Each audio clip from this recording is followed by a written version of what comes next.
สวัสดีค่ะเรามาต่อกันที่พาร์ท2นะคะหลังจากพาร์ท1ที่เราทำเป็นแผ่น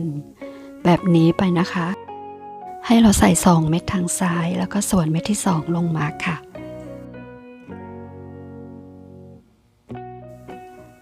ฝั่งขวาร้อยข้าม1เม็ดนะคะ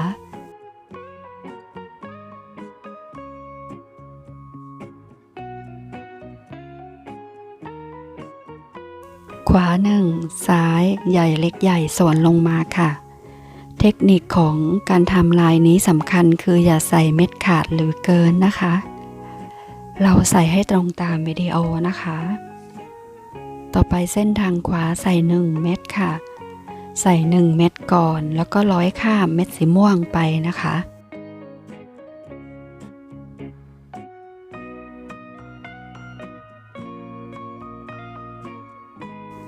ขวาใส่เล็กใหญ่ค่ะซ้ายใส่เล็กส่วนเม็ดเล็กลงมาค่ะ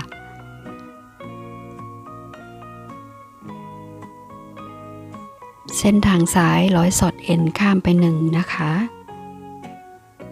ตรงนี้เราจะทำให้เกิดเป็นวงกลม6เหมือนด้านล่างค่ะให้ใส่4เม็ดส่วนลงมาค่ะ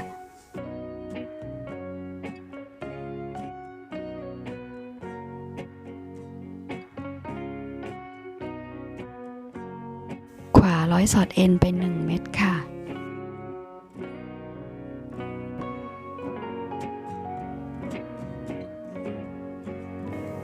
ขวาใส่เม็ดนะซ้ายก็ใส่เม็ดส่วนทางซ้ายลงมาค่ะเมื่อส่วนลงมาฝั่งซ้ายเราจะร้อยสอดเอ็นไป1ค่ะวิธีทำจะคล้ายๆฝั่งโน้นนะคะแต่ว่ามีบางอย่างที่ไม่เหมือนเราแค่ใส่เม็ดให้ตรงตามวิดีโอค่ะ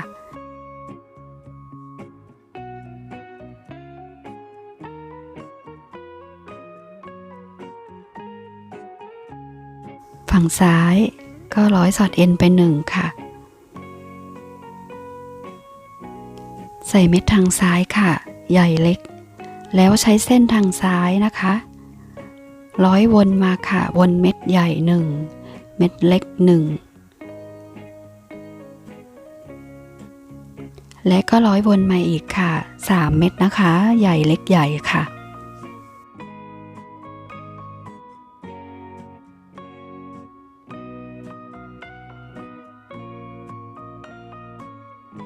ฝั่งขวาใส่เม็ดเล็กใหญ่ฝั่งซ้ายใส่เล็กส่วนเม็ดเล็กลงมาค่ะเส้นทางซ้ายค่ะร้อยข้ามเม็ดเล็กไป4เม็ดเลยนะคะ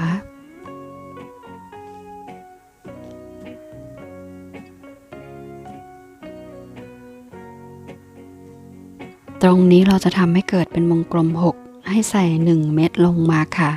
เส้นทางซ้ายร้อยสอดเอ็น1เส้นทางขวาร้อยสอดเอ็น1ค่ะตรงนี้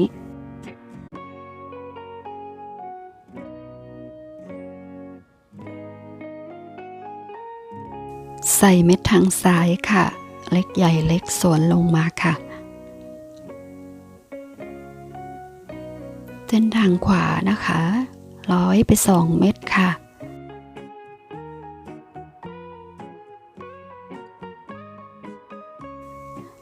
ร้อยข้ามไป2อยู่ใน N3 เราจะทำให้เป็นวงกลม6ให้ใส่3ลงมาค่ะ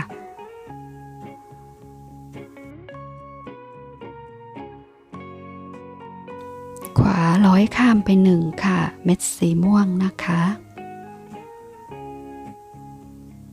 แล้วก็ใส่เม็ดทางซ้ายค่ะใส่ใหญ่ก่อนนะคะ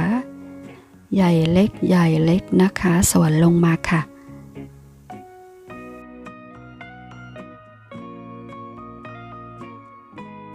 ขวาร้อยข้ามไป2ทำเหมือนเดิมค่ะตรงนี้เราจะทำให้เป็นวงกลม6ค่ะใส่3เม็ดส่วนลงมาค่ะเส้นทางขวาร้อยข้ามไป1ค่ะใส่เม็ด1เส้นทางขวานะคะและใช้เส้นทางขวาเหมือนเดิมค่ะร้อยวนมานะคะตรงนี้เราแค่ร้อยเชื่อมให้เป็นวงกลม6สวยๆค่ะถ้าเราไม่ร้อยเชื่อมก็ได้แต่ว่ามันจะไม่สวยนะคะ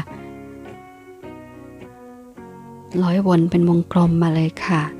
แล้วก็ร้อยข้ามสีม่วงไปอีก1นะคะ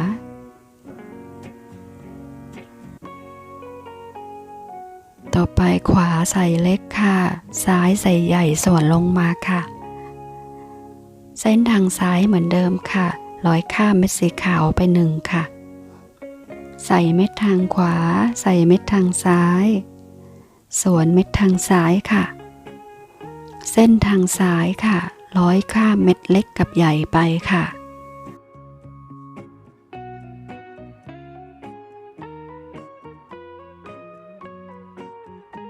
ใส่เส้นทางซ้ายนะคะเล็กใหญ่เล็กส่วนลงมาค่ะ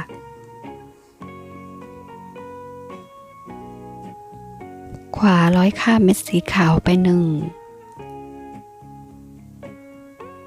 ใส่เม็ดทางซ้าย4เม็ดค่ะเหมือนเดิมค่ะแล้วทำให้เป็นวงกลม6ค่ะเส้นทางขวาก็ร้อยเม็ดสีม่วงไปนะคะตรงนี้ก็ใส่1และก็ร้อยวนค่ะจำได้นะคะเราต้องการมุมนี้ให้เป็นวงกลม6ค่ะก็ร้อยวนเม็ดสีขาวทั้งหมด6เม็ดมาเลยนะคะจากนั้นก็ร้อยไปที่สีม่วงอีก1ค่ะใส่ขวา1ซ้าย1ใส่เล็กกับใหญ่นะคะสวนลงมาค่ะเส้นทางขวาใส่1เม็ดแล้วก็ร้อยไปที่เม็ดสีม่วงค่ะส่วนเส้นทางซ้ายร้อยสอดเอ็นไป1ค่ะขวาใส่เล็กซ้ายใส่ใหญ่นะคะส่วนลงมาค่ะเส้นทางซ้ายค่ะร้อยไปที่เม็ดเล็ก1เม็ดค่ะขวาใส่เล็กใหญ่เล็กค่ะฝั่งซ้ายใส่ใหญ่ส่วนลงมาค่ะเส้นทางซ้ายค่ะร้อยข้ามเม็ดเล็กกับใหญ่ไปนะคะ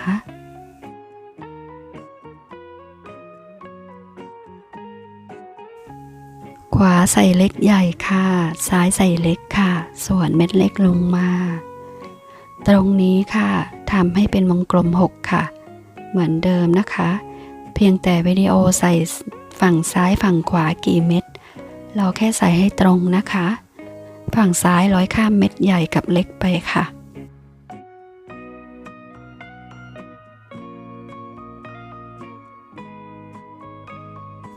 ขวาใส่ใหญ่เล็กค่ะซ้ายใส่ใหญ่ส่วนลงมาค่ะใช้เส้นทางซ้ายค่ะร้อยข้ามเม็ดเล็กกับใหญ่ขึ้นไปนะคะ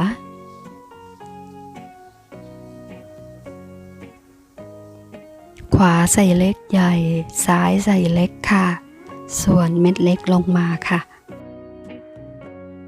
ฝั่งซ้ายนะคะร้อยข้ามไป4เม็ดเลยค่ะ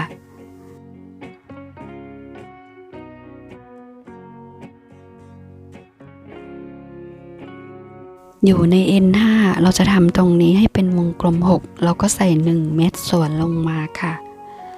แล้วก็ทางขวาร้อยไป1ทางซ้ายร้อยไป1ค่ะ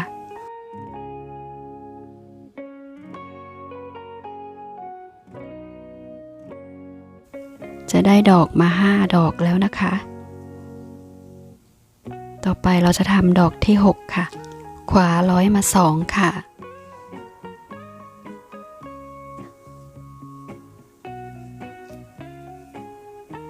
แล้วก็ทำเหมือนเดิมทำให้เกิดเป็นวงกลม6นะคะแต่ใส่ฝั่งขวา2นะซ้าย1ค่ะใช้เส้นทางซ้ายร้อยสอดเอ็นไป1ค่ะและเส้นทางซ้ายนะคะใส่1เม็ดร้อยไปที่เม็ดสีม่วงค่ะเราวนมาทางซ้ายก่อนนะคะจะเป็นแบบนี้นะคะฝั่งซ้ายค่ะใส่เล็กใหญ่ส่วนลงมาค่ะ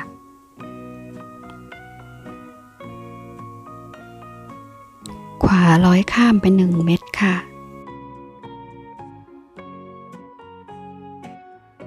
ซ้ายใส่เล็กก่อนนะคะเล็กใหญ่เล็กใหญ่ส่วนเม็ดใหญ่ลงมาค่ะ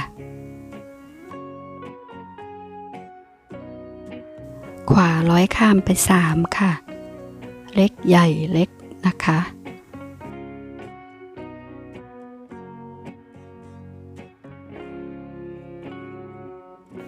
ซ้ายใส่เล็กใหญ่ส่วนเม็ดใหญ่ลงมาค่ะ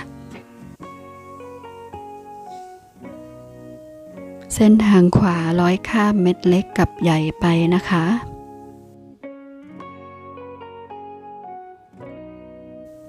ใส่เม็ดทางซ้ายค่ะเล็กใหญ่เล็กค่ะส่วนลงมาค่ะ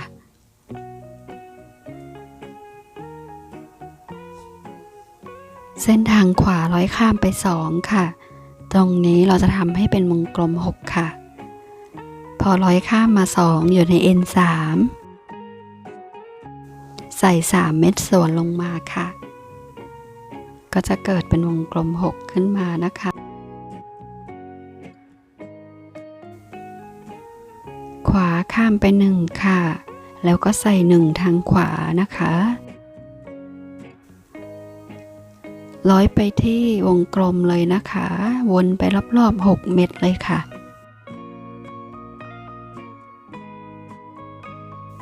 ทำตรงนี้ให้เป็นวงกลม6สวยๆค่ะแล้วก็ร้อยข้ามเม็ดสีม่วงไปค่ะ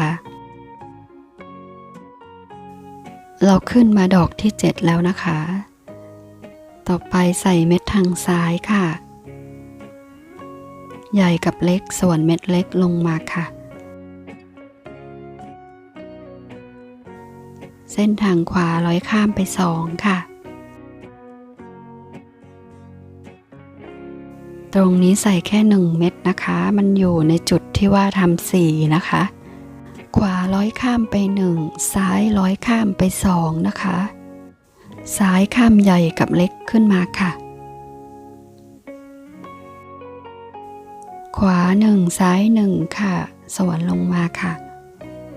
ฝั่งซ้ายร้อยข้ามไป2ค่ะเล็กกับใหญ่นะคะ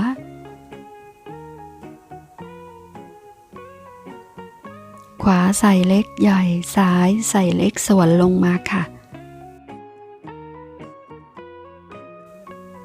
ใช้เส้นทางซ้ายร้อยวนไป3ค่ะเหมือนเดิมค่ะเราจะทำตรงนี้ให้เกิดเป็นวงกลม6ค่ะใส่ข้างละ1ลงมานะคะ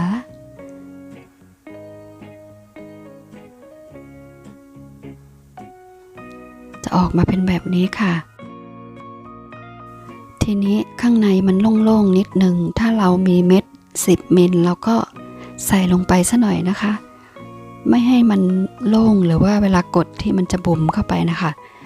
แต่ถ้าเราไม่มีเม็ดเราไม่ต้องใส่ก็ได้นะคะ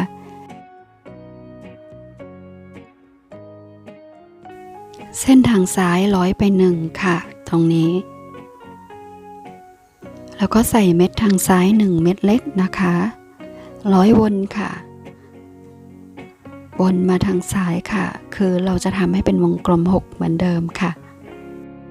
ร้อยให้วงกลม6เชื่อมกันสวยๆค่ะแล้วก็ร้อยไปที่สีม่วง1เม็ดด้วยนะคะจากนั้นก็ใส่เล็กกับใหญ่ส่วนลงมาค่ะ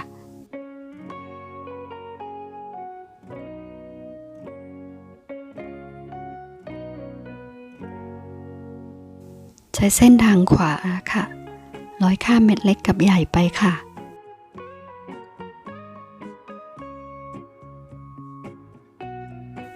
ใส่1เม็ดทางซ้ายแล้วก็ใช้เส้นทางซ้ายค่ะร้อยไปที่เม็ดสีม่วงค่ะตรงกระเพ็บตรงนี้นะคะ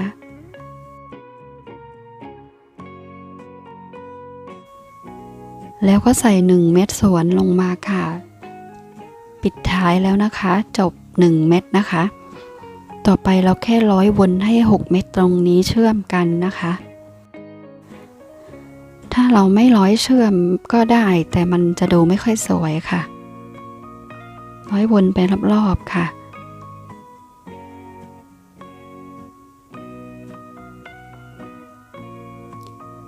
จะออกมาเป็นแบบนี้นะคะ